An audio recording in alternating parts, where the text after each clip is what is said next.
Hello and welcome to a special presentation from In the Money Media. 3 thoughts on every Breeders' Cup race. I'm your host, Peter Thomas Fornatale, back with you in the Brooklyn Bunker once again, sporting the JK Breeders' Cup shirts, one of my favorites that he ever designed. And we bring him in to you right now to get his 3 thoughts on every Breeders' Cup race. He's Jonathan Kinchin. What's up, JK? PTF, I'm excited about this idea. It's going to be quick hitting, fast to the point. You might have seen this somewhere on some version of social media. Kind of hitter. I'm looking forward to it. It should be a lot of fun. The Breeders' Cup is around the corner. I finally started thinking about reservations and car service and how am I going to get there? Am I Ubering? Am I walking? Am I driving? What time? Am I there? Am I flying? So it's all coming together.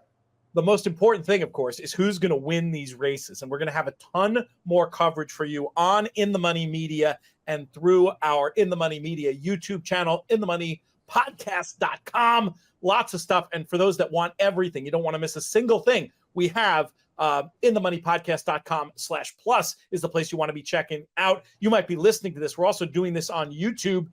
If you're watching on YouTube, if you're listening, hop over to YouTube and leave us a comment. Give us your thoughts on these 14 Breeders' Cup races. We'll see how they compare to ours. This is an important early step in the process. I think we have some pretty close to final selections already for races that haven't even drawn the pre-entries yet. But obviously, we reserve the right to have our opinions evolve and minds change along the way. Next week, we'll have our final answer show where we'll put it all to bed. Going to be doing some fun Q&A stuff as well. It's going to be a great week, great couple of weeks here on In the Money Media. But let's dive into this Juvenile Turf Sprint. JK, give me your 3 thoughts.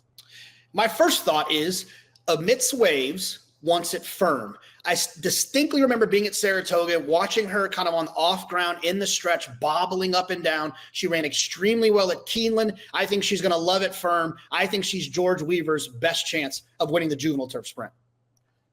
We didn't discuss this off air. Production meeting in the middle of the show. Do you want to do your 3? I'll do my 3, or do we go back and forth here? Back and forth. All right. Well, I'm with you on this George Weaver idea. I'm just going to say that he wins this race with a horse once or currently owned by black type thoroughbreds. That leaves amidst waves an unlucky loser the last time in the mix. And it also keeps Crimson Advocate on side. What a huge run that was at Royal Ascot. Horse has since been sold from the care of black type, but still with George Weaver. He's also got no namettes, but it's really those first 2 that I'm interested in here. My second thought is that Big Evs is not your typical Euro. This horse actually has speed. A lot of times we toss these Euros and these sprint races thinking they're not going to get out of the gate to be able to keep up with our horses. Big Evs doesn't fall into that category. I do think Big Evs will be part of this pace. And this one, maybe I'm not so going out on a limb here, but I really do see this as a race that almost has to be run at a blazing fast clip. I'm going to give that as my thought for this race. I'm going to view it from the lens of it's going to be super fast. But of course, with turf sprints, that doesn't automatically mean like in a mile race where you're going to be looking to the closers. They can still play out formfully when the pace is going to be blazing fast. That's sort of tipping my hand to my 3rd thought. But let's bring you in for yours first.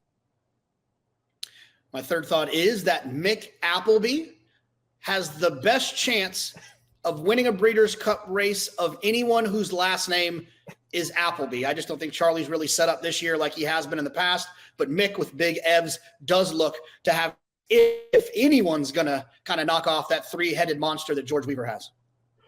I think a lot of people are going to look at this race, Jonathan, and they're going to say big balloons are going to be coming in from all over the place. It's a Juvenile Turf Sprint. It's a laboratory for chaos. That might be right. But I'm going to say that this is a year where I think the horses we've been centering around are the right horses, and it's going to be pretty formful in the end. I do not necessarily think the Juvenile Turf Sprint is the boil over it first looks like on paper. And with that, we'll proceed to our next race, the Juvenile Fillies Turf. I'll go first here, just in saying that my original thought on this one is that Opera Singer is a very likely winner, going to be very tough to turn over this talented daughter of Justify. Not saying it can't happen, but I think any discussion of this race should really start with Opera Singer. Well, Pete, I'm actually, my first opinion of this Juvenile Fillies Turf or Juvenile Turf Fillies is similar to yours.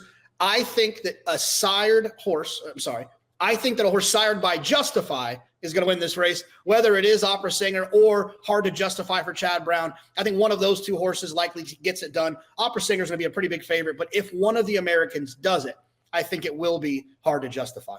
Justify has been making waves all over the world, and glad to see the presence he has at this year's Breeders' Cup and maybe next year's Breeders' Cup too, with a little horse called City of Troy. Not going to be making the trip over this time, but all kinds of hype, and justifiably so, around that Justify runner overseas. My second thought, connections, our friends at Medallion Racing and their whole team. I think they made the right choice on where to run Porta Fortuna. I think a lot of people are going to look at the form and they're going to say, this is a sprinter, isn't it? But I'll tell you what, JK, if you can get that 6 furlong straight at Ascot, going up the hill a little bit at the end, you can probably get a 2-turn mile here in the USA. And I think that turf sprint would have been too sharp for Porta Fortuna. I think running here gives her best chance.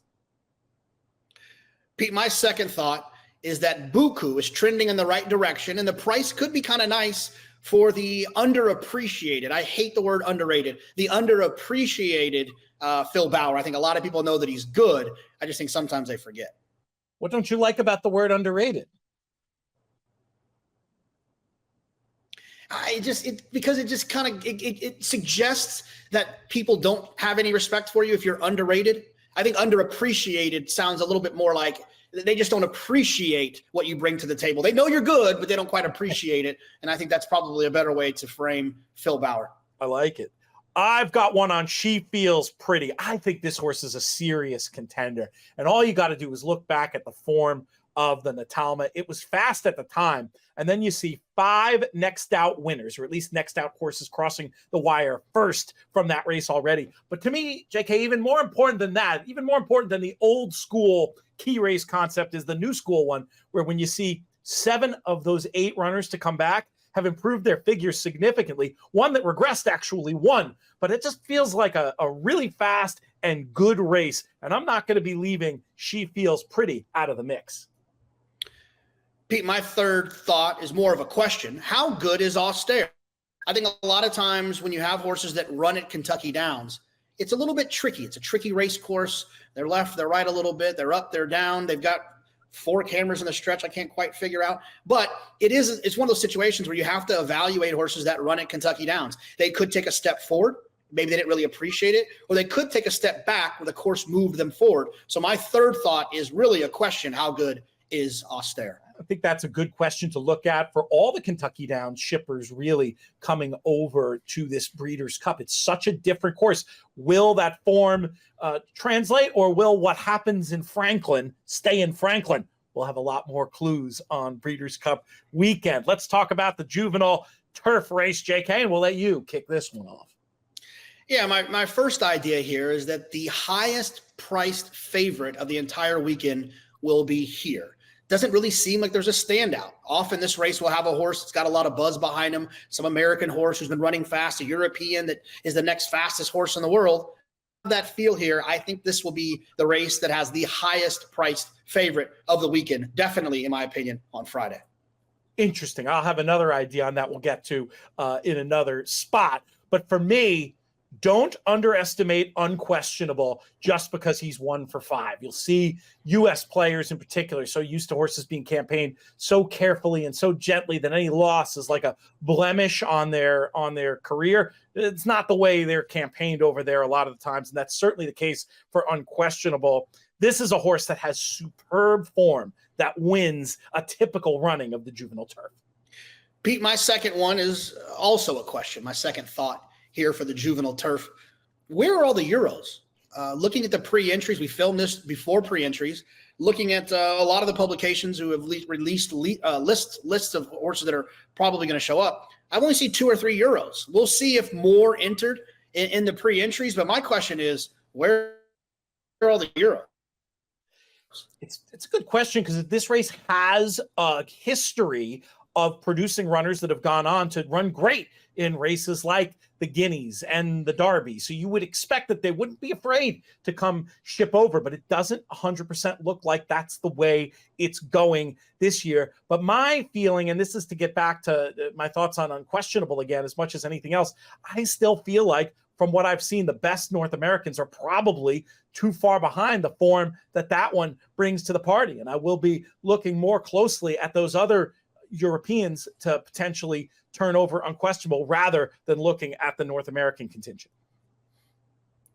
Pete, my third thought is less of a handicapping one and more of a emotional one. And that's that we know what Cody's Wish represents for young Cody Dorman. Carson's Run, also representing a young man, Carson, who has the same syndrome, Wolf Hirschhorn. I think I'm pronouncing it correctly, a very rare chromosome syndrome. And these two young men both have it. And they both have two horses that really could win Breeders' Cup races in Cody's Wish and Carson's Run. So my third thought is Cody's Wish and Carson's Run will be pulling at your heartstrings on Friday and Saturday.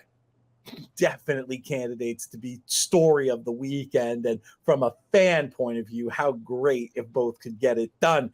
For me, my third thought in this race, a horse that ran in second behind Carson's Run and then went to win impressively on the next start, My Boy Prince. I think this is your early pace setter in the race. When I sit down and do my pace grid, do my analysis, I'm starting with the idea that My Boy Prince is going to get the lead. Will he be able to hang on? Remains to be seen. But I think he'll be out there at the pace call, and I'll give a second look just for that. Let's go to the Juvenile Fillies, JK. And this is a race where I think it's going to be all about Tamara romping and becoming racing's next superstar. Yeah, well, my first opinion and thought of this race is right in line with what you started. Tamara is going to make Mama proud. Beholder has had a couple of offspring. None have lived up to who she was, but it seems like Tamara might be trending in that direction. One of the reasons why I feel confident about Tamara is that a couple of the prep races just came back really slow. And with that in mind, I'm approaching this race with the thought that the winners of the Grade 1 Chandelier and Frisette are not going to win this race, probably not even going to be able to be in the exacta in this race based on speed figures. I know there have been some questions about the form of some of Tamara's earlier opponents. I'm not worried about it at all. She beat them in a high canter in good time, and it's not like there's no form out of those races with a runner like Chattelis coming back to win. I'm going to stand against the form of the Grade 1 Chandelier and Frisette when it comes to this year's Juvenile Fillies. Pete, my second opinion about the Juvenile Fillies kind of goes in line with your second.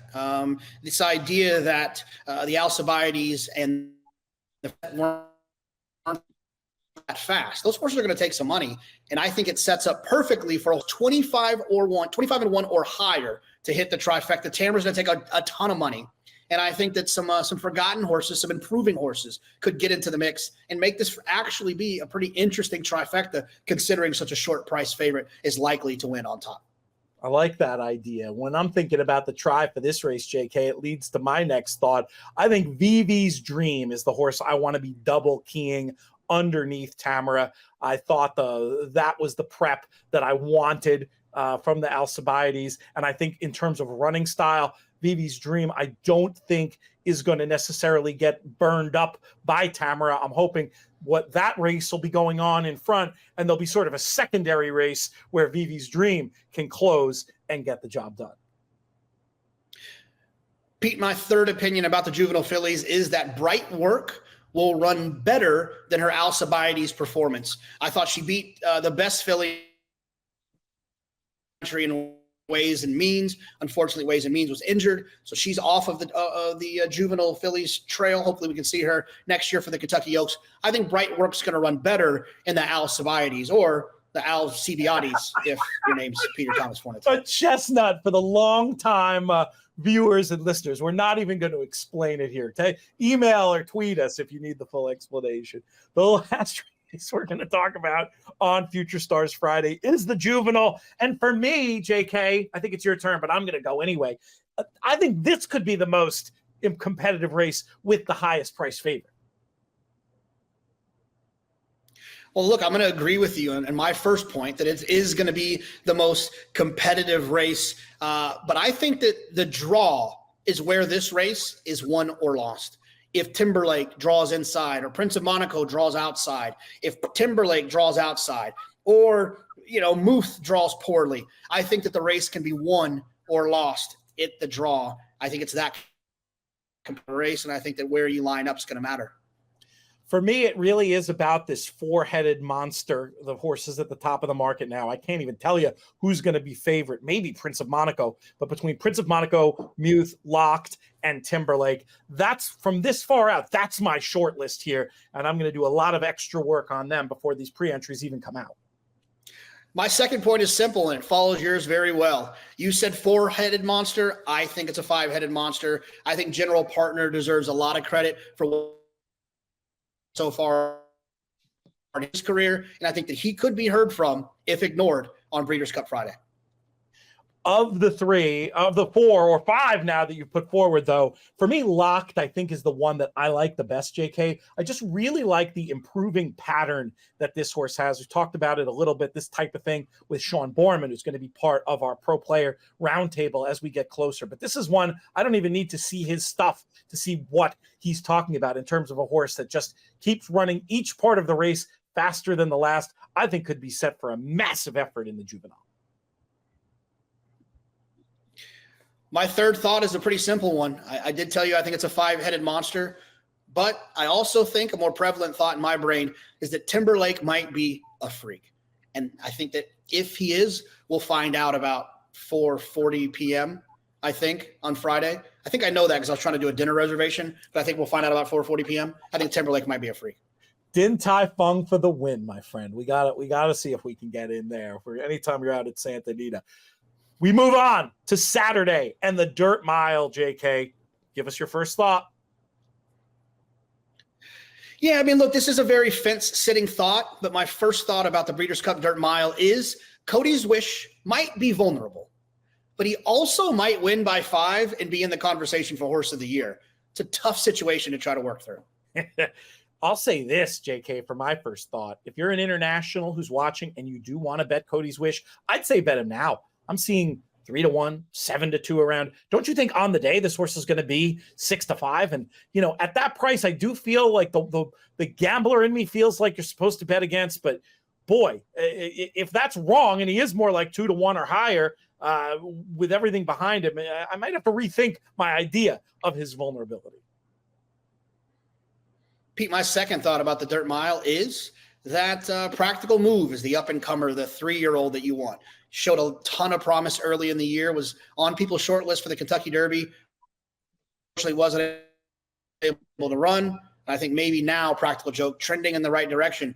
Could be tough in this spot if Cody's Wish doesn't show up. Practical Move, an idea from JK for the Dirt Mile.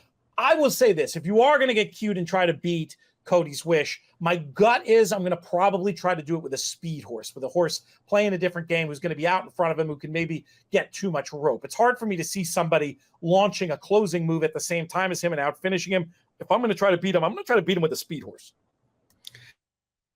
My third thought is right in hand with yours, is that's Zozos will be loose on the lead. Brad Cox, Florent Giroux, when they have a horse with speed on the dirt, they typically don't get in their way. I would see, I could see Zozos being loose on the front end, which is actually the biggest weapon, I think, against Cody, is someone getting loose toward the front end. So I think Zozos is going to be loose in the Breeders' Cup Dirt Mile. This is a little redundant at this point with the last two thoughts, but it was my thought when we wrote it down. So I'll say it. To your point, the pace to me does not necessarily look like it's going to be that fast overall. We'll see. We'll talk about it more as time goes on. Regardless of what happens with betting, one of the stories of the weekend is going to be watching Cody's Wish attempt to hold his title in the Breeders' Cup Dirt Mile. Up next, Breeders' Cup Filly and Mare Sprint, another race, JK, where we have a potential repeating champion. My first thought is that Goodnight Olive will be the shortest priced winning favorite of the Breeders' Cup weekend. And the reason I think that is I do think that Tamara will be a short price, but she doesn't have a lot of form to go off of. She has a lot of question marks.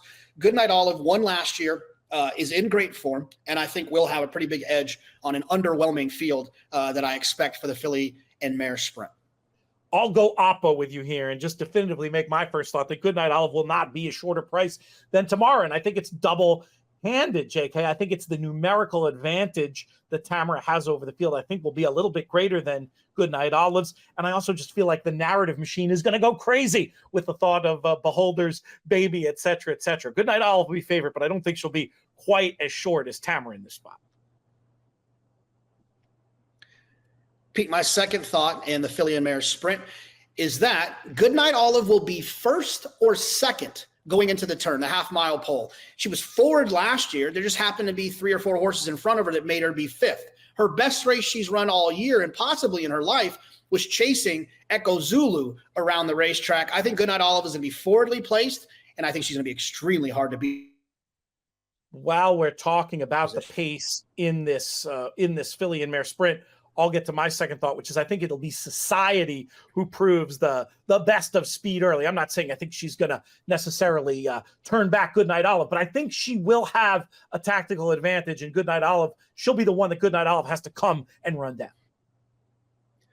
Pete, my third opinion in the Filly and Mare sprint is that Godolphin will not be in the trifecta. Caramel Swirl and Matarea both have run well this year, but circumstantially ran well. I think people will look at them as alternatives to Goodnight Olive, and I don't think that they're quite up to her task. I think Goodnight Olive will win the race. I think a couple of other horses will help fill out the trifecta. I don't really believe that it's going to be the boys in blue or the girls in blue and Matarea and Caramel Swirl. Unfortunately, we don't get to see Echo Zulu run in this race due to her injury, but I do think we may see her colors on the board, at least in the form of stablemate Wicked Halo, who I think can carry those colors with pride and make a late run and get into the money in the Filly and Mare sprint. Next up on Breeders' Cup Saturday, we've got the Turf Sprint. I'll start off, JK, by saying that at the prices, at least, what they're projecting to be right now, I'm mildly against the Euros here. We know they can win, but this is a tough game going the flying flat 5 at Santa Anita. I'm going to be leaning against. Well, my first thought in the Turf Sprint is that the distance, the surface are going to really help Caravel, the defending champion, and I think she could be tough. It's hard to argue, given the heart that one has shown on race courses, and a bounce back to form would be another great story, another potential repeating champion. But I'll tell you what, it's not going to be easy. And one of the reasons it's not going to be easy for me, I'm giving a big edge to the local form. And when I look at the way Motorius has run around this course and distance, I'm very impressed. This is a horse who's going to be on my tickets for sure, JK. My second thought, Pete, in the Turf Sprint, which is a little bit funny compared to my first one, I think the distance and the surface are going to really help Big Invasion, right? You see what I did there? I think both horses, Caravel and Big Invasion, are going to be extremely helped by the distance. I think the 5 furlongs is going to hit Caravel right between the eyes, and I think it's going to hit Big Invasion right between the eyes. I also think they're both going to like it firm. I think one of those two horses should be very, very tough, and I'll save number 3 for when it comes back to me. And it's perfect because my third follows that as well, because it's also about Big Invasion. This horse is going to be all over my tickets. Big prices around right now, 16-1. Don't know if they'll be that big on the day, but very, very likely to hit the board at a big price. Would I be surprised if a California speed horse or Caravel on form, blow the field away on the front end and win? No, but Big Invasion's going to be going best late, and I think he's going to be able to hit the board at a big price. Pete, my third opinion about the Breeders' Cup, or my third thought, Breeders' Cup Turf Sprint, is kind of a piggyback of my first and second thought, which is that there's only 3 horses that can win this race: Caravel, Big Invasion, and Living the Dream. I know that doesn't seem like a big lean, but when you're playing multi-race bets, you're playing exactas, tries, I think the idea that only 3 horses can win the race is actually a valuable opinion.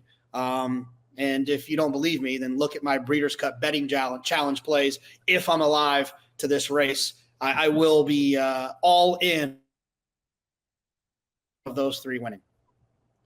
Next up, the Dirt Sprint, one of the classic Breeders' Cup races. Certainly an interesting renewal this year. Let's start with you, JK. Give us your first thought.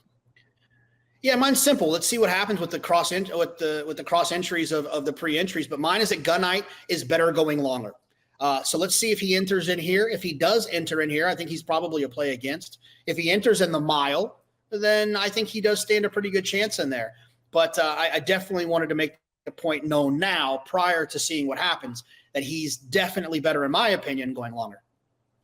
Elite Power, defending champion, for me, a very good place to plant a flag. My second opinion is Speedboat Beach will hit the board.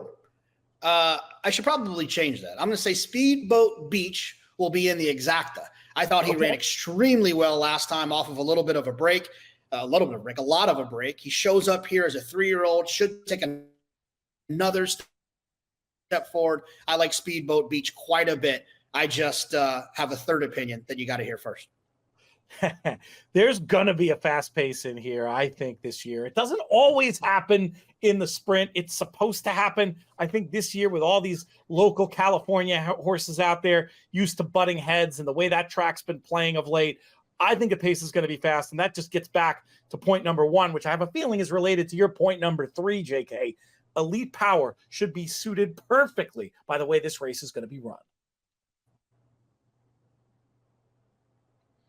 Pete, my third opinion, my third thought is that Elite Power at this point is my best bet of the weekend. We got to see where he draws. We got to see who shows up here, whether Goodnight's here or not. I think Elite Power is better closing going 6. I think that he had to overcome some paceless races throughout the year. He's going to get pace. He's going to get 6. He's going to be rolling down the middle of the track, and he will be a back-to-back Breeders' Cup dirt sprint champion. I like the confidence, and I like that it aligns with my own opinion as well. Another thought I had just looking at equine condition and looking at how horses improve throughout their 3-year-old years. In the rematch we see here between Speedboat Beach and Dr. Schivel, I don't think Dr. Schivel is meant to beat Speedboat Beach again. That horse coming off that long layoff and being able to run like that, really supposed to move forward. Whereas Dr. Schivel, I think, he might get a good trip. He might run that race. I think Speedboat Beach finishes ahead of him in the Breeders' Cup Sprint. Filly and Mare Turf is up next, JK, and I think we've got some commonality in the way that we view things. I'll start off with my first thought. Beware the distance here. This is a cheater's 10 furlongs that starts down the hill on very firm ground. Speed has a big chance to hang on for at least a piece. My first opinion is a simple opinion, and I've thought it for almost the entire year. In Italian, will wire to wire win the Filly and Mare Turf. I love her going the 1.25 miles. I love her with the downhill start. I love her going 46 and 4, clear by 3 and running them off their feet. Day at the Spa 2.0 with a much more talented racehorse. I will say this. I do think Europe on form and figures, JK, going to be impossible to keep out of the exact. I do have a little bet already on In Italian, so I'm not against you there. But between Warm Heart and In Spiral, you do not want to disrespect the invaders in the Filly and Mare Turf either. Pete, my second thought in the Filly and Mare Turf is that Lindy or McCulloch are extremely live long shots. Obviously, I love In Italian, and you'll hear my third point. I don't know if they'll win, but I do think that they are extremely likely at big numbers to run second and or third in the Filly and Mare Turf. The more I look at it, this race, JK, the more I think we're going to see a flying dismount here from newly minted Californian Frankie Dettori when he wins this race aboard In Spiral. What do you think of that? I think that my third opinion is a cheeky one that goes along with your second, that a horse whose name starts with the letter I and the letter N win the Filly and Mare Turf. How about that? I like it. I think you could probably get pretty decent value on that at the prices they're going to be. We'll see how it shakes out. We move on to the Breeders' Cup Mile, JK. What's your first thought in here? My first thought in the Breeders' Cup Mile is that Casa Creed will hit the exacta. He's always wanted firm ground, and he's going to get it, and he's shown his professionalism and his toughness. I can't wait to see his turn of foot over this firm turf course. I was really happy to see Maj turning up for this race, JK. I think she's got to move forward. Second off the long layoff, showed a little of that freshness, that rust, pulling early. I think this time around, she's going to get even better and going to do this family really proud, potentially, with another Breeders' Cup Mile winner. My second Breeders' Cup Mile thought is that Master of Seas is not going to appreciate the type of race that's going to be run at Santa Anita. Tighter turns, quicker pace, more of a galloper, in my opinion, what we saw from him at Woodbine, also at Keeneland. He's no modern games to me. I think that he'll not really appreciate the way the race is run at Santa Anita. Let's go back to Maj for a second and just let me get a little bit more into my reasons why I like her so much. I just love the tactical ability that Maj possesses. When you see a Euro who is fast enough to make the lead in American racing and breaks well enough to make the lead in American racing, but also has that ability to stalk and pounce, that's going to make me give extra consideration. And leading into your next point, or one of your next points, I'll say I'd much prefer the stalk and pounce than the attempt to wire in this spot. Yeah, I agree with you. My third opinion of the mile is that horses don't wire in this race. A lot of times you can find a horse that's forwardly placed, get a little bit excited about a trip they might work out, but when they turn for home, the turn of foot and the quality of the horses that are behind them typically comes. I don't believe that wire-to-wire trips or extremely forward trips do well in the Breeders' Cup Mile. One horse that I need to mention while we're talking Breeders' Cup Mile is a Japanese invader. That's Songline. I think she gives Japan its best single chance in any race. They were pointing to this race last year. Something went awry. This year, she seems as good, if not better. This has been on the dance card a long time. We saw what the Japanese contingent can do at the Breeders' Cup 2 years ago. I think Songline could add to their treasure chest of international success in the Breeders' Cup Mile. Next up, we pivot to the Breeders' Cup Turf. JK, give us your first thought. My first thought is a pretty strong one. Up to the Mark will win the Breeders' Cup Turf. I thought he was outstanding in his comeback race at Keeneland in the mile grade 1. And he's always been a horse throughout the year that I really gotten good. I remember saying he feels a little like bricks and mortar, where a lot of times we're bringing a knife to a gunfight when it comes to this mile-and-a-half turf races versus the Europeans. I don't think that's the case. I think that we're equally matched with a horse like bricks and mortar, and I feel the same way about Up to the Mark. I love the choice to run him here. I think he's going to take a step forward. I think he's going to be tough to beat.